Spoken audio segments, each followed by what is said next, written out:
I am Amber Mitchell, 28 years old, and last month I watched my stepmother Patricia bar me from my own father's funeral. Dad was my best friend after Mom died. Patricia made sure I couldn't say goodbye. When she blocked me from the will reading with that smug smirk saying, "This meeting is only for heirs named in the will." She had no idea what I was carrying in my bag. The lawyer opened my file and Patricia turned ghostly pale. If you have ever dealt with toxic family members trying to steal what rightfully belongs to you, please like and subscribe. I would love to know where you are watching from in the comments below as I share how I fought for my father's true wishes. My father, Robert Mitchell, was my anchor in this world. After my mother died from breast cancer when I was 15, it was just Dad and me against the world. He was a successful real estate developer in Boston, having built his company from scratch after graduating from college. Dad worked hard, but he always made time for me. Every Sunday morning, we had our special tradition. We would sail his small boat in Boston Harbor when the weather permitted, then have brunch at Harborview Cafe where we would talk for hours. He would listen to my teenage problems with the patience of a saint, offering wisdom that only seemed to grow more valuable as I got older. "Amber," he would say, "always trust your gut. Your mother had the best instincts of anyone I ever knew, and you inherited that from her." When I was 19 and a sophomore in college, Dad met Patricia Winters at a charity fundraiser. She was attractive, charming, and seemed genuinely interested in him. I was happy for Dad. After 4 years of grieving Mom, he deserved some happiness. Patricia came with baggage, though. She had 2 children, Mason, who was 17 at the time, and Lindsay, who was 15. From our first meeting, something felt off. They smiled too broadly, laughed too loudly at Dad's jokes, and their eyes lingered a little too long on the expensive furnishings in our home. Still, I tried. I really did. I invited Lindsay for coffee, attempted to connect with Mason about his college plans. Dad was falling hard for Patricia, and I wanted to support his happiness. "They just need time to warm up," Dad assured me when I mentioned the coldness I felt from them. "They lost their father too, you know." Well, not lost exactly. He abandoned them, which might be worse. The wedding happened quickly, just 6 months after they met. I stood beside Dad as his best woman, forcing a smile as Patricia recited vows about honesty and devotion that somehow rang hollow to my ears. Changes happened immediately after they moved into our family home. Photos of my mother that had always held places of honor began disappearing, replaced by portraits of Patricia and her children. Family heirlooms were rearranged or stored away to make room for Patricia's modern tastes. The Sunday brunches dwindled. First, Patricia would create convenient conflicts. "Oh, Robert, did you forget we have the Hendersons coming over today? Or Mason has a game, and we should all support him as a family." When we did manage our father-daughter time, Patricia would call repeatedly with manufactured emergencies.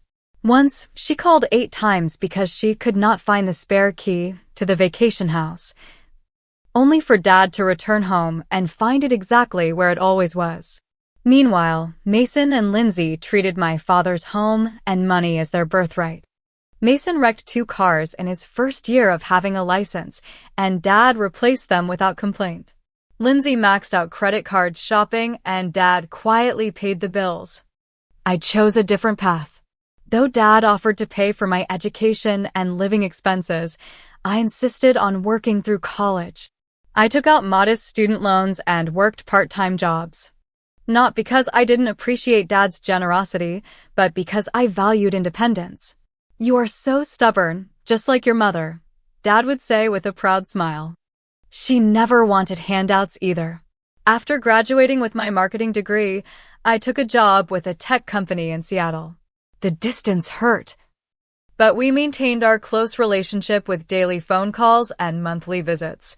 During those visits, I noticed subtle changes in Dad. He seemed tired, less vibrant. When I expressed concern, Patricia would interject, "He is fine, Amber. Stop being so dramatic." Men his age slowed down a bit. Over the past year, Dad's health declined more rapidly. He developed heart problems, and his once robust frame became thinner. During my visits, I noticed his medication seemed to change frequently, and he often appeared disoriented. During my last visit 3 months ago, Dad asked Patricia to give us some privacy. When she reluctantly left the room, he gripped my hand with surprising strength. "Amber, I need to tell you something important," he whispered, his eyes darting toward the door. "I have been making changes, setting things right. If anything happens to me, talk to Eleanor at the office. She has something for you." Patricia returned before he could elaborate, carrying a glass of water and pills for Dad. "Time for your medicine, Robert," she said sweetly, but her eyes were cold when they flicked to me. That was the last real conversation I had with my father. I called daily as always, but increasingly, Patricia would answer and claim he was resting or unable to come to the phone. When I did speak with him, he sounded foggy, his words slurring. I planned to fly back to Boston the following month to check on him in person, but I never got the chance. The call came on a Tuesday night. I was working late, finalizing a marketing campaign when my phone lit up with Mason's number. This was unusual. My stepbrother rarely contacted me directly. "Your dad is in the hospital," he said without preamble. "Mom told me to call you." My heart dropped. "What happened? Is he okay?" "I do not know the details. Mom just said to tell you he is in Boston General." He hung up before I could ask anything else. I booked the first flight to Boston, a red-eye leaving in 3 hours. I packed haphazardly, my mind racing with worst-case scenarios.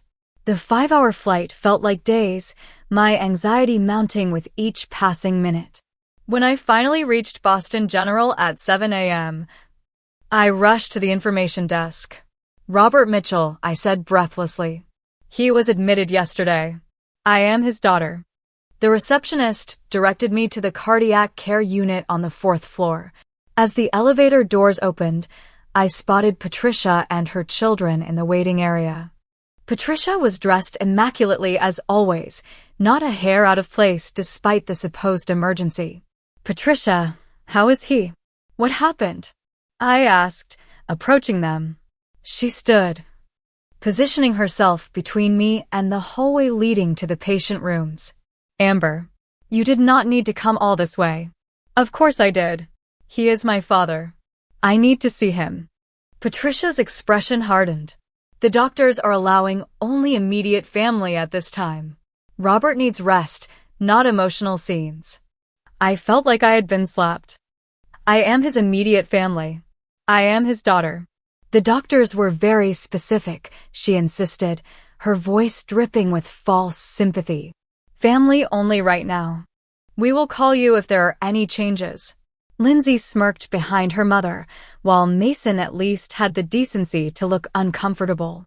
I approached the nurse's station, explaining that I was Robert Mitchell's daughter and needed to see him. The charge nurse looked confused. "The patient's wife indicated his only children were already here," she said, glancing toward Patricia. "That is his wife, but I am his daughter from his first marriage," I explained, frustration building. "Please, I just need to see my dad." The nurse looked torn, caught in a family dispute she wanted no part of. "Let me speak with Mrs. Mitchell and the doctor," she finally said. I waited for hours. Patricia and her children were allowed in and out of Dad's room while I remained in the waiting area. Eventually, a doctor approached me. "Ms. Mitchell? I understand there is some confusion about visitation." I explained the situation, and he nodded sympathetically. "Your father is heavily sedated right now. His condition is serious but stable. We are monitoring his cardiac function. I will allow you a brief visit, but he likely will not be conscious." Relief washed over me, but it was short-lived. As the doctor led me toward Dad's room, Patricia emerged and pulled him aside for a hushed conversation. When he returned, his demeanor had changed. "I apologize, but Mrs. Mitchell has informed me that your father explicitly stated he did not want visits from anyone outside his household during this hospitalization. As his medical proxy, we must respect her decisions regarding visitors. I could not believe what I was hearing. That is not true. My father would never say that. Please, just 5 minutes. The doctor apologized again, but remained firm. Hospital security was called when I refused to leave the floor. Humiliated and desperate, I was escorted to the lobby. Over the next 3 days, I tried everything. I came during different shifts, hoping to find more sympathetic staff. I waited in the parking garage to catch doctors leaving. I called the hospital administration. Nothing worked. Patricia had locked down access completely. On the 4th day, a nurse named Rachel approached me in the hospital cafeteria. You are Robert Mitchell's daughter, right? She asked quietly, sitting across from me. Yes. Have you been caring for him? How is he doing?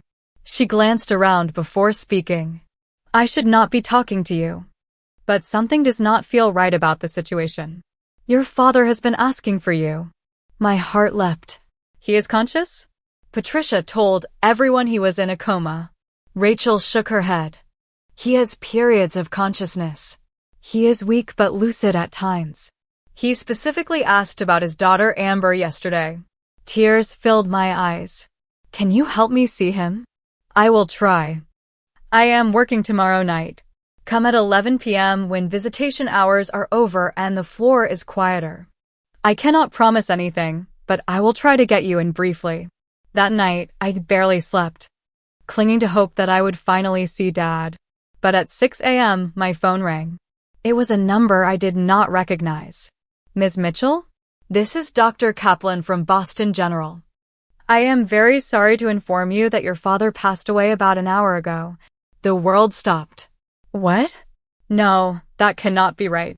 He was stable, the nurse said. He suffered a massive cardiac arrest in the early hours. We attempted resuscitation, but we were unsuccessful. I am truly sorry for your loss. I never got to say goodbye. I never got to tell him I loved him one last time. And Patricia had ensured it would be that way. The funeral arrangements were completely controlled by Patricia. The service was scheduled at an upscale funeral home rather than the small chapel where my mother's service had been held, where Dad had always said he wanted his own funeral. When I arrived at the service, an usher directed me to a seat in the back, far from the family section where Patricia, Mason, and Lindsay sat in the front row. I watched as person after person approached them with condolences, many glancing back at me with confusion.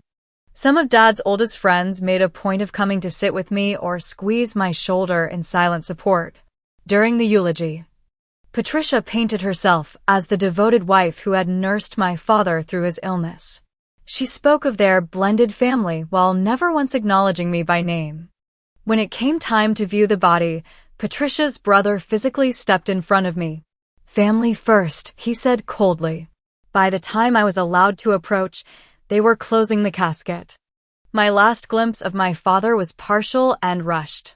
At the reception afterward, I overheard Patricia speaking with a man I recognized as her lawyer, Gregory Harrison. We will proceed with the reading on Tuesday, he said. I have all the paperwork in order. Good, Patricia replied. Robert was very specific about his wishes. Everything is settled exactly as it should be. The smug satisfaction in her voice made my stomach turn. I left the reception early, driving through tears back to my hotel. I had never felt so alone, so defeated. Dad was gone, and Patricia had won. She had successfully cut me out of his final days and was clearly confident about what would happen next. That night, I sobbed until no more tears would come. I had lost not only my father but also my last connection to the family I had once known. Little did I know. Dad had anticipated Patricia's behavior and had set in motion a plan that would change everything. 3 days after the funeral, I was still staying at the Hampton Inn near my childhood home, unable to bring myself to return to Seattle. I had taken bereavement leave from work but had no real plan beyond that. The hollowness inside me made it difficult to think beyond each painful hour. A knock on my hotel room door startled me. I was not expecting anyone, and Patricia's allies had made it clear I was not welcome to linger in Boston. When I opened the door, I found Eleanor Davis, my father's executive assistant of 15 years, standing there looking nervous. "Eleanor? What are you doing here?" She glanced down the hallway before answering. "May I come in, Amber?" I should not be seen here. I stepped aside to let her enter, confusion temporarily displacing my grief. Eleanor had always been kind to me, but we were not particularly close. Once inside, she removed a package from her large purse. It was a manila envelope, sealed with red wax bearing the imprint of my father's signet ring, the one that had belonged to his grandfather. "Your father gave me this 6 months ago," Eleanor explained, handing me the package. "He made me promise to deliver it to you personally if anything happened to him.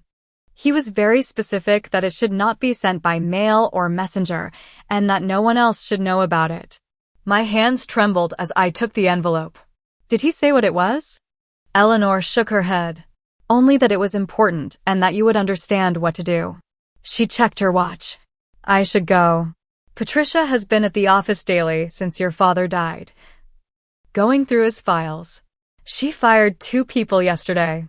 After Eleanor left, I stared at the package, afraid of what it might contain yet desperate to connect with Dad one last time. Finally, I broke the wax seal and opened the envelope. Inside were 3 items: a handwritten letter on my father's personal stationery, a legal document in a sealed envelope marked with the logo of Harrington and Associates, not my father's usual law firm, and a small key taped to a card with an address and box number for First National Bank. With shaking hands, I unfolded my father's letter. "My dearest Amber, if you are reading this, then my worst fears have come to pass. I am so sorry for the pain you must be feeling, and even more sorry that I will not be there to comfort you. I have made a terrible mistake in trusting Patricia. Over the past year, I have noticed disturbing patterns in her behavior. Items disappearing, documents being moved, medications making me feel worse instead of better. My old friends suddenly unwelcome in our home. At first, I dismissed these concerns as paranoia. But then I found evidence that Patricia has been in contact with her ex-husband, the one she claimed abandoned her. The reality, as I discovered, is quite different. I updated my will 6 months ago with a new law firm. Patricia does not know about this. The enclosed document is a copy of this will. The original is registered with the state. The key is to a safety deposit box containing evidence you may need if Patricia contests the will, as I suspect she will. It also contains personal items I wanted to ensure reached you. I had planned to confront Patricia once I had gathered sufficient evidence, but my health has deteriorated more rapidly than expected. I fear my time is running short. Remember that I love you. Amber, you have been the greatest joy of my life. Your mother would be so proud of the woman you have become. All my love. Dad. Tears streamed down my face as I read his words, a mixture of grief and vindication washing over me. Dad had known. He had seen through Patricia's facade and had taken steps to protect me and his legacy.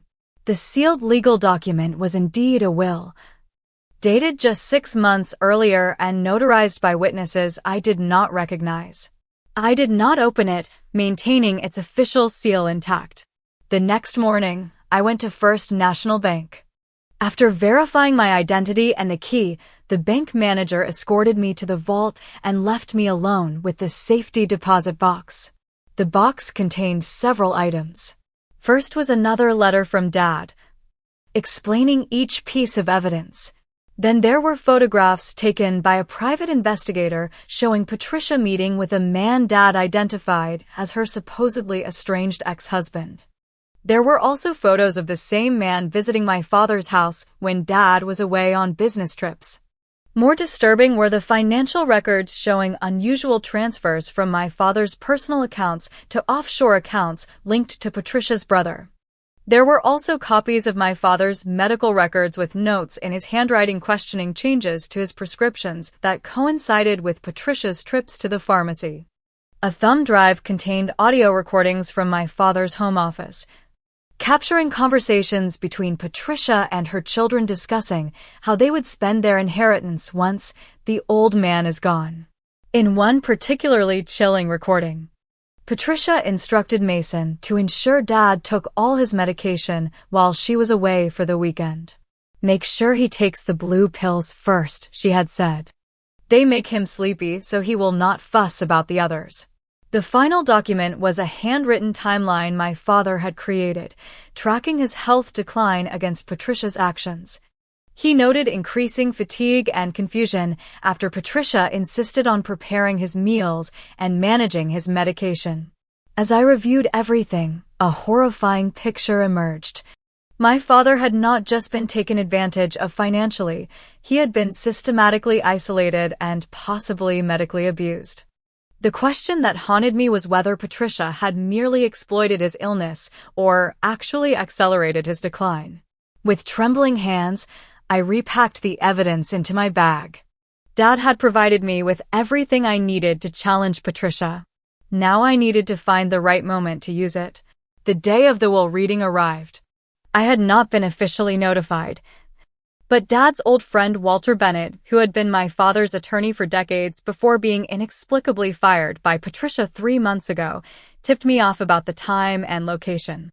"Something stinks about this whole situation, Amber," Walter had told me over coffee the previous day.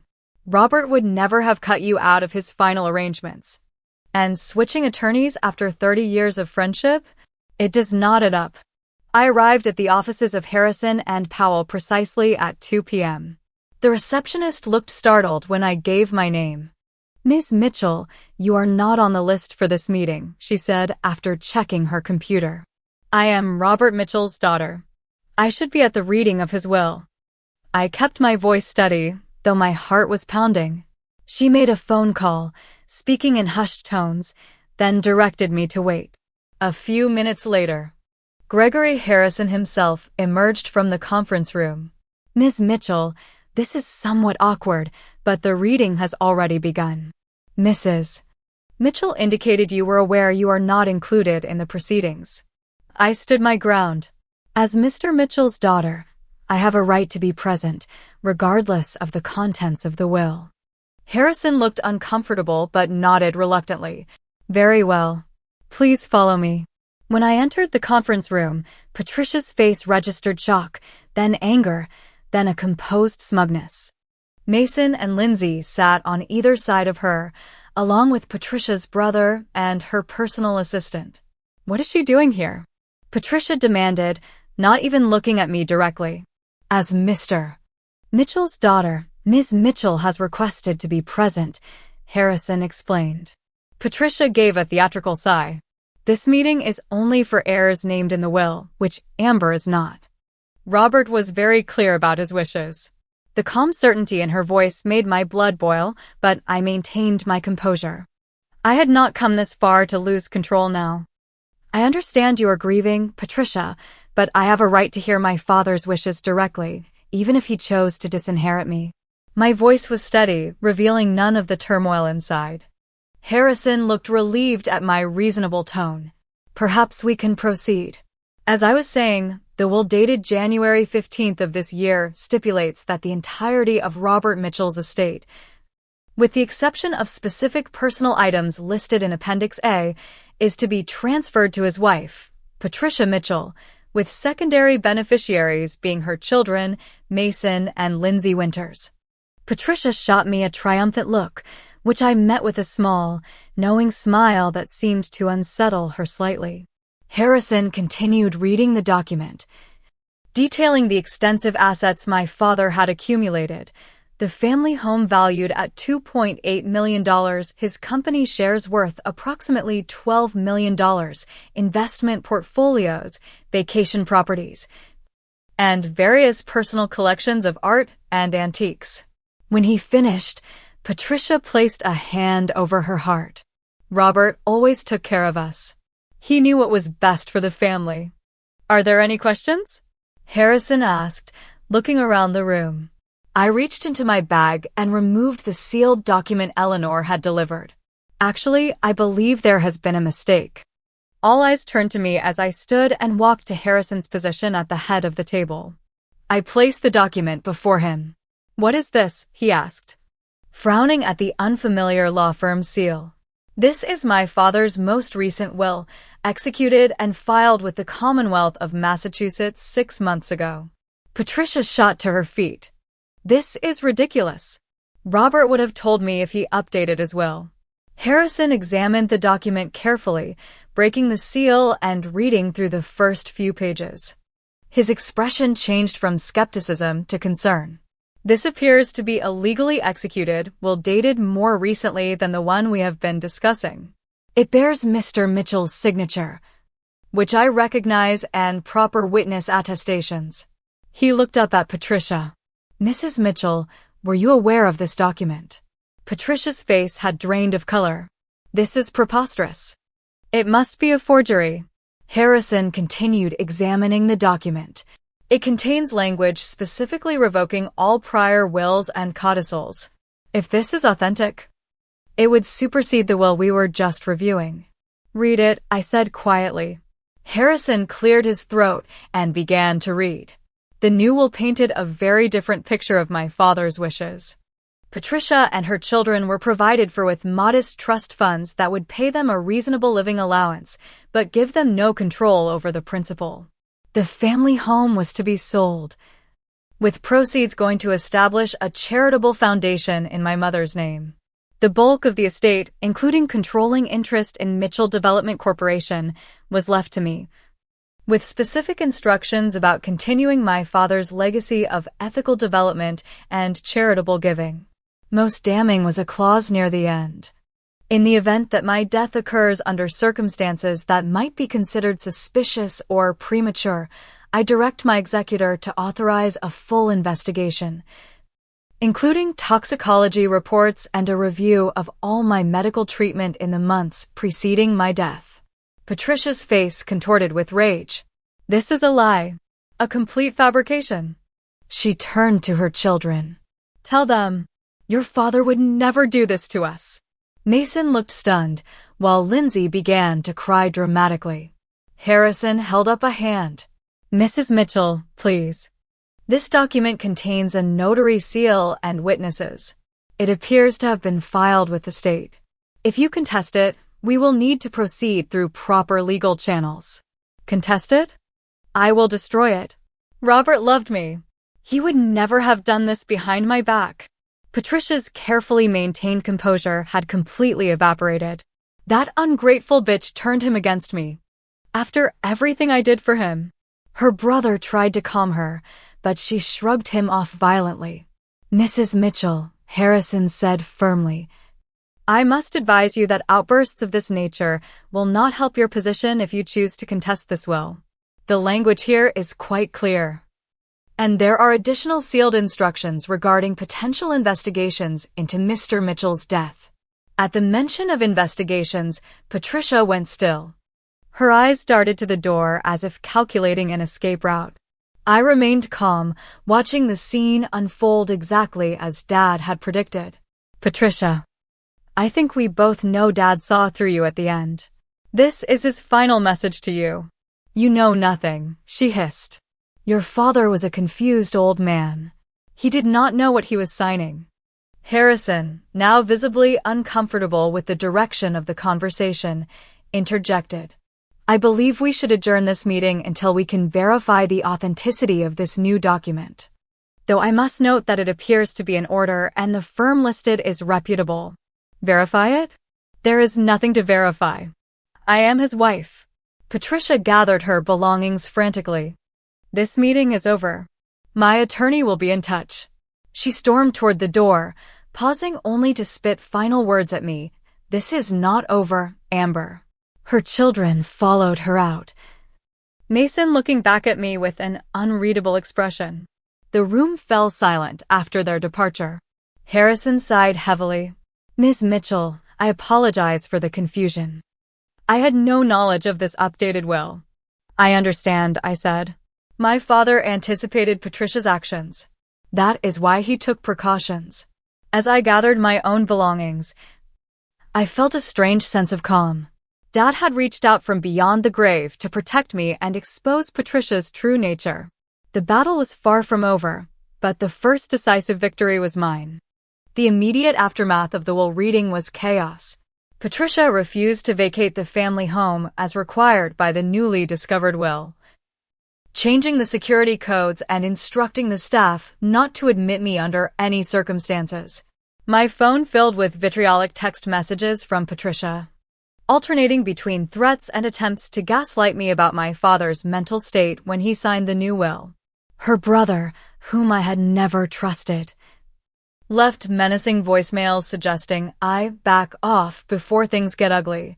I checked out of the hotel and moved to a different one under an assumed name, unsettled by the intensity of Patricia's reaction. The next day, I met with Caroline Lawson, an attorney specializing in contested wills and estate fraud. "Your father was clever," Caroline said after reviewing the documents. "By creating the new will with an independent firm and filing it with the state, he established a strong legal position. Patricia can contest it, but she will need to prove he was not of sound mind when he signed it." "He knew exactly what he was doing," I assured her. "The question is, how far did Patricia go?" "These medical records suggest she may have been tampering with his medication." Caroline's expression grew serious. "If that is true, we are talking about potential criminal charges beyond just the will contest. But proving it will be difficult. We developed a strategy to enforce the will while gathering more evidence about Patricia's actions." Caroline filed emergency motions to freeze all estate assets and remove Patricia as executor, citing the explicit language of the new will and the concerning evidence from the safety deposit box. Meanwhile, Patricia launched a smear campaign among my father's social circle. She told anyone who would listen that I had manipulated my declining father, taking advantage of his grief over a recent friend's death to convince him to change his will. Amber always resented me. I heard she told the members of Dad's golf club she could not accept that Robert found happiness again after her mother died. She poisoned him against his new family. The irony of her using the word poisoned was not lost on me. A week after the will reading, I returned to my hotel room to find the door slightly ajar, my heart racing. I called hotel security before entering. The room had been searched, items moved and rearranged. Most concerning, the copies of Dad's medical records were missing, though I had fortunately kept the originals in a secure location. The hotel's security footage showed a man in a maintenance uniform entering my room, but his face was never clearly visible to the camera. The hotel manager was apologetic, but could offer little help beyond changing my room and adding security. That evening, I received a surprising text from Mason. "Need to talk." "Not with Mom. Plaza Cafe tomorrow, 10 a.m. I was wary of a trap, but curious enough to agree, choosing a public location and arriving early to ensure I was not being set up. Mason arrived alone, looking tired and conflicted. "I do not know what to believe anymore," he admitted after ordering coffee. "Mom is falling apart. She is drinking all day, making frantic calls and burning documents in the backyard." "Burning documents?" I leaned forward. "What kind of documents?" He shrugged. "I do not know exactly. Financial stuff, I think. She sent Lindsay and me away when she realized we were watching. But listen, the thing is, I found some pills in her bathroom. Prescription bottles with your dad's name, but the labels partially torn off." My blood ran cold. "Mason, do you understand what that might mean?" He nodded miserably. I am not stupid, Amber. She is my mother. But Robert was good to us, and if she did something to him. He trailed off, unable to complete the thought. You need to tell the police, I urged. I cannot. Fear flashed across his face. But I will not lie for her either if it comes to that. As Mason was leaving, he paused. Lindsay wants to talk to you too. She is more confused than I am. Mom has always controlled her, but she really loved Robert. 2 days later, I met Lindsay at a small coffee shop across town. Unlike her usual polished appearance, she looked disheveled, her eyes red from crying. Is it true? She demanded without preamble. Did Mom really get left out of the real will? Not entirely, I explained. Dad set up trusts for all of you. You will be provided for, just not with the lump sums she expected. Lindsay's face crumpled. She promised me the beach house. Said I could have it after Robert died. She caught herself, looking horrified at her own words. Lindsay, when did she start making those promises? I do not know. Maybe a year ago. She twisted a napkin in her hands. She talked a lot about what we would do after, but I thought she meant after he retired or something. I did not think she meant. I reached for her hand, but she pulled away. I should go. She will know I talked to you. Despite my complicated feelings toward my step-siblings, I felt compassion for them. They had been raised by Patricia, shaped by her values and manipulations. They were victims too, in a different way. The situation escalated dramatically the following week. Patricia appeared uninvited at a charity event my father had supported annually, creating a scene when she saw me there speaking with board members. There she is, Patricia shouted, pointing at me across the crowded ballroom. The daughter who abandoned her father for years, then swooped in to steal his money. Security escorted her out as she continued to shout accusations. The incident made the local society pages, bringing unwanted publicity to the already complicated situation. That night, the anonymous threats began. First a text from an unknown number, back off or regret it. Then an email with photos of me entering and leaving my new hotel, showing I was being watched. I reported everything to the police and to Caroline, who accelerated our legal proceedings. We learned that Patricia had hired a notorious probate attorney known for aggressive tactics and dragging out estate cases for years. She is playing for time, Caroline explained. Trying to force a settlement by making the process so unpleasant and expensive that you will give up. But Patricia had underestimated both my determination and my father's foresight. While reviewing my father's personal papers, I discovered notes about Patricia's previous marriage. Dad had hired investigators who uncovered something shocking. Patricia had been married twice before, not once as she had claimed. Her first husband, a wealthy older man, had died suddenly of heart failure after just 3 years of marriage. Patricia had inherited everything, leaving his children from a previous marriage with nothing. The circumstances were disturbingly similar to my father's situation. Even more damning. Caroline's investigator discovered that Patricia's supposedly estranged ex-husband, the father of Mason and Lindsay, had never actually divorced her.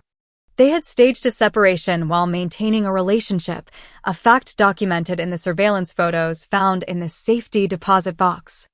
The web of deception was more extensive than even my father had realized. Patricia was not just a gold digger, she was a practiced con artist with a pattern of targeting wealthy older men. The question that kept me awake at night was whether she had simply waited for my father to die naturally or had helped the process along. The police finally became directly involved when Patricia violated the temporary restraining order I had obtained. She appeared at a restaurant where I was dining with Eleanor, screaming accusations and attempting to physically confront me before being restrained by staff. The responding officers took statements and, upon learning of the existing order, took the matter seriously. When they escorted Patricia out, I overheard one officer mentioning to his partner that she smelled like a pharmacy. The pieces were falling into place. But Patricia still had one desperate move left to play. The court date for the preliminary hearing on the contested will arrive 3 weeks after the will reading. The courtroom was tense as Caroline and I faced Patricia and her attorney across the aisle. Mason sat behind his mother, but Lindsay was noticeably absent. Judge Harriet Walcott, a stern woman in her 60s with a reputation for no-nonsense efficiency, reviewed the filings before addressing the court. Before we proceed, I want to be clear that I have zero tolerance for the kind of behavior described in these reports, she said, looking directly at Patricia. Harassment, intimidation, and violation of court orders will not help your case, Mrs. Mitchell. Patricia's attorney, Martin Drake, rose smoothly. Your Honor, my client denies any harassment. These are simply family disagreements blown out of proportion during a time of grief. Judge Walcott was unmoved. Save it for your arguments, counselor. Let's address the competing wills. The proceedings began with Drake presenting their case that the January will was valid and the later will was either a forgery or signed under undue influence. His arguments were polished but light on evidence. When it was Caroline's turn, she methodically demolished their position. She presented affidavits from the witnesses to the newer will, confirmation from the notary, and the state filing records. Most damaging was the testimony of Walter Bennett, my father's longtime attorney. Robert called me approximately 7 months ago. Walter testified. He expressed concerns about his wife's behavior and asked for recommendations for an independent attorney as he wished to update his will without Mrs. Mitchell's knowledge. He was of completely sound mind and explained his reasoning clearly. Patricia glared at Walter, who had once been a dinner guest in their home. He met her gaze steadily before continuing. Robert told me he had discovered financial improprieties and was concerned about his medical care. He believed Patricia was deliberately isolating him from his daughter and friends. Drake objected, claiming this was hearsay, but the judge allowed the testimony as evidence of my father's state of mind when changing his will. The most surprising moment came when Mason asked to address the court. Patricia hissed at him to sit down, but he approached the witness stand anyway. Under oath, Mason described finding prescription bottles hidden in Patricia's personal effects, overhearing arguments between Patricia and her ex-husband about speeding things up, and witnessing Patricia preventing me from seeing my father in the hospital. Robert was good to us, Mason concluded, his voice breaking. He did not deserve what happened to him. And Amber does not deserve what my mother is doing to her now. Patricia's face was a mask of fury. When Drake called her to testify, she had composed herself, playing the role of grieving widow with practice skill. She spoke of my father's declining mental state, my alleged abandonment when I moved to Seattle, and the happy blended family that had been destroyed by my jealousy and greed. It was a convincing performance, but it crumbled under Caroline's cross-examination. Using the timeline my father had created, Caroline walked Patricia through specific dates and events, catching her in multiple contradictions. Mrs. Mitchell, can you explain why you told the court you were with your husband continuously during his final days, yet credit card records show you dining at Chez Maurice with a Mr. James Winters on the evening before Mr. Mitchell's death? Patricia stammered. That was a brief business meeting. James is my ex-husband. We were discussing the children. The same ex-husband you claimed abandoned you and your children? The man you told Robert Mitchell you never wanted to see again. Caroline pressed. That is not relevant to this proceeding. Drake interjected. Caroline turned to the judge. Your Honor, it speaks directly to Mrs. Mitchell's credibility and pattern of deception. The judge agreed, and Caroline continued her methodical dismantling of Patricia's testimony. By the time she finished, Patricia was visibly shaken, her carefully constructed facade cracking. When all arguments concluded, Judge Walcott took only a brief recess before returning with her decision. Based on the evidence presented, I find the will dated July 15th to be valid and enforceable. The earlier will is hereby declared revoked. Mrs. Mitchell is removed as executor of the estate, and Ms. Amber Mitchell is appointed in her place as specified in the valid will. Patricia gasped audibly while relief washed over me. The judge continued, "Furthermore, I am referring this matter to the District Attorney's Office for investigation of potential elder abuse, fraud, and misconduct. Mrs. Mitchell is ordered to vacate the family residence within 48 hours and to turn over all financial records related to Mr. Mitchell's accounts." As we left the courtroom, Detective Liam Connolly from the Boston Police Department approached us. "Ms. Mitchell, I would like to speak with you about your father's medical records." Over the next several weeks, the full extent of Patricia's deception unfolded. The police investigation revealed that Patricia had never legally divorced her second husband, James Winters, making her marriage to my father potentially invalid. More disturbingly, toxicology tests ordered on preserved samples of my father's blood from the hospital showed elevated levels of digoxin, a heart medication he had not been prescribed. Patricia's careful house of cards collapsed completely when Lindsay, in a moment of remorse or self-preservation, turned over a journal in which Patricia had tracked my father's medication, noting which combinations made him most compliant and forgetful. Criminal charges were filed against Patricia for fraud, elder abuse, and as an accessory to involuntary manslaughter. James Winters was charged as a co-conspirator. While the legal process would take months or even years to fully resolve, Patricia's reign of terror was effectively over. The media coverage was intense and painful. Headlines like "Black Widow Strikes Again" and "Daughter's detective work unveils deadly plot" turned our family tragedy into public entertainment. I declined all interview requests, focusing instead on honoring my father's legacy and rebuilding what Patricia had tried to destroy. As I sorted through my father's belongings in the family home, now emptied of Patricia's presence, I discovered treasures she had hidden away, photos of my mother that had disappeared from display, letters they had written to each other during their courtship. Even my childhood art projects my father had carefully preserved. In his study, behind a false panel in his bookshelf that Patricia had apparently never discovered, I found a collection of videos my father had made over the years. Some were from my childhood, others were more recent reflections on his life and hopes for the future. The most recent was dated just 2 months before his death. "Amber," he said, looking directly into the camera, his face thin but his eyes clear, "if you are watching this, then things have gone as I feared they might. I want you to know that I realized my mistake with Patricia, and I have done everything I can to protect you and what we built together." He paused, emotion overcoming him momentarily. "I should have trusted your instincts about her from the beginning. You have your mother's wisdom.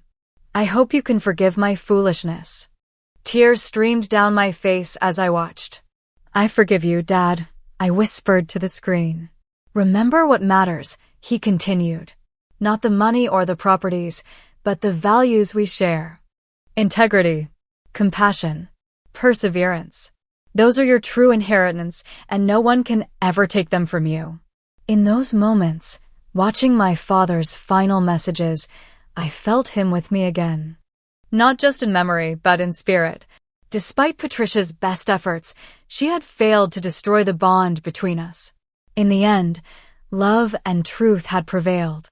6 months after the courtroom confrontation with Patricia, I finally moved back into my childhood home. The process of reclaiming the space was both painful and healing.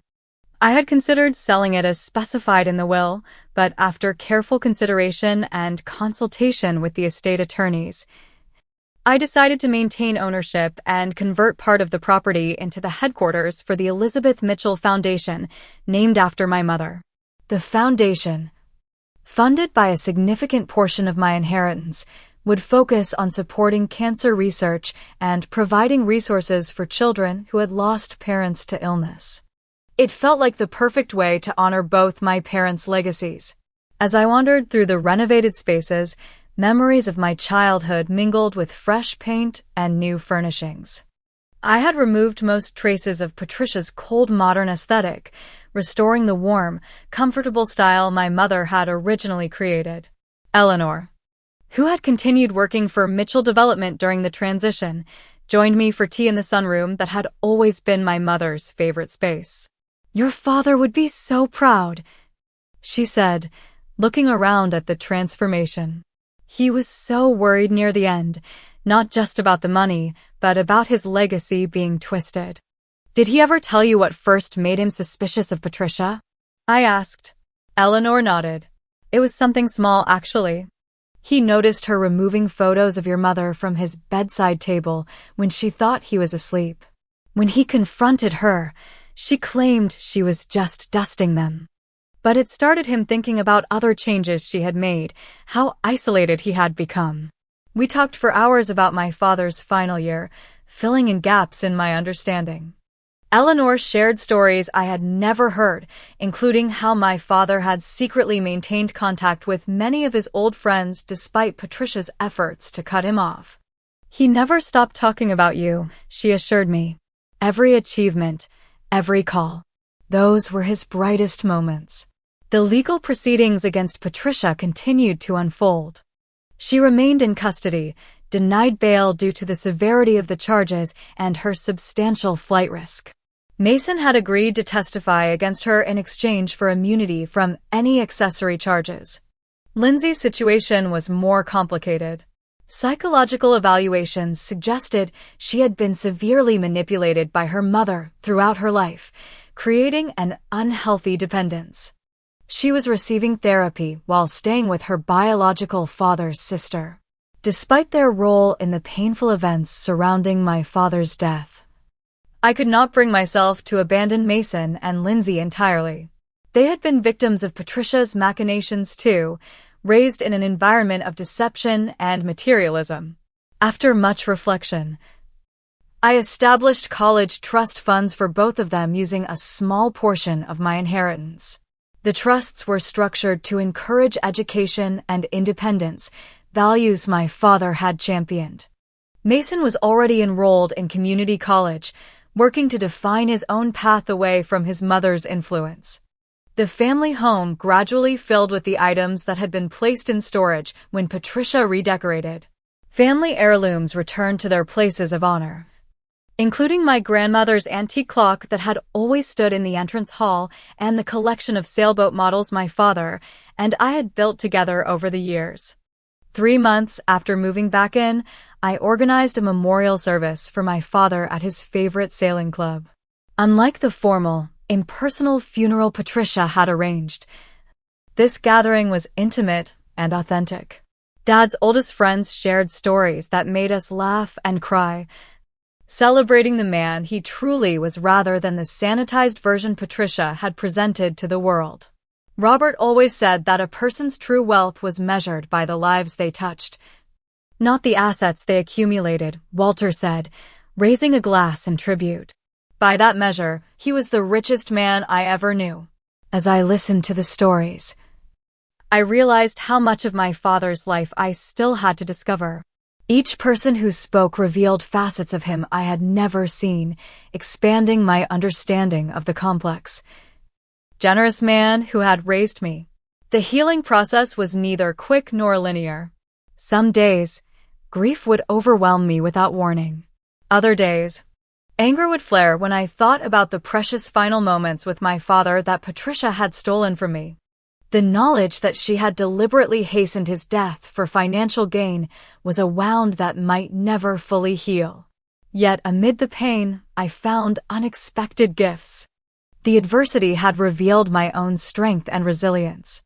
I had discovered allies in unlikely places and learned to trust my instincts just as my father had advised years ago. Most importantly, I had honored my father's final wishes, protecting the legacy he had worked so hard to build. As the seasons changed, I gradually established new routines and traditions. Sunday mornings, once reserved for sailing with Dad, became my time for volunteer work with a children's grief support group. The holiday season, which I had dreaded facing without him, became an opportunity to host a gathering for others who had lost loved ones. One spring morning, as I sat in my father's study reviewing foundation proposals, I came across a quote he had framed on his desk. "The greatest inheritance a parent can give their children is a few minutes of their time each day." Despite his success and wealth, my father's most valuable gift had always been his presence. That was the legacy I wanted to honor most in my own life going forward, giving my time and attention generously to causes and people who mattered. The legal system eventually delivered its verdict on Patricia. She was convicted on multiple counts and sentenced to 20 years in prison. The news brought a complex mix of emotions, not the triumphant satisfaction I might once have expected, but a quieter sense that justice had been served and that my father could rest in peace. I kept my promise to visit Mason and Lindsay occasionally, meeting them on neutral ground as they worked to build lives independent of their mother's toxic influence. These relationships remained complicated, but I remembered my father's capacity for forgiveness and tried to embody that spirit. Looking back on the turbulent journey from that devastating phone call about my father's hospitalization to the peaceful life I was building now, I recognized how much I had grown. The pain had transformed me, burning away naivety and replacing it with wisdom. The betrayal had taught me to value authenticity and to recognize manipulation. The loss had deepened my appreciation for genuine connection. My father's final gift had not been the inheritance that Patricia had coveted so desperately. It had been the truth, painful but necessary, and the opportunity to reclaim not just his assets, but his true legacy of integrity and compassion. As I stood at my father's grave on the anniversary of his death, I placed white roses, his favorite, beside the headstone. "I kept my promise, Dad," I whispered. "Your story was told. Your wishes were honored. Your legacy continues." The journey through grief and betrayal had taught me that family is not always defined by blood or legal ties. Sometimes it is created through shared values, mutual respect, and genuine care. My father had understood this truth at the end, making provisions not based on traditional definitions of family but on the authentic bonds he cherished. That understanding has become my guiding principle as I move forward. I choose carefully who I allow into my inner circle now, valuing character over charm, substance over appearance. The wealth my father left me provides security, but it is the wisdom gained through our shared ordeal that proves most valuable in navigating life's complexities. If you have experienced betrayal within your family or found yourself fighting for what is rightfully yours, I hope my story offers some comfort and guidance. Trust your instincts. Document everything and never underestimate the power of truth to eventually prevail. Family conflicts around inheritance can reveal people's true characters, often in shocking ways. Have you experienced something similar, or do you know someone who has? Share your thoughts in the comments below. And if this story helped you in any way, please like, subscribe, and share it with others who might be facing similar challenges. Thank you for listening to my journey from betrayal to healing. Remember, sometimes the greatest strength comes from surviving our deepest wounds.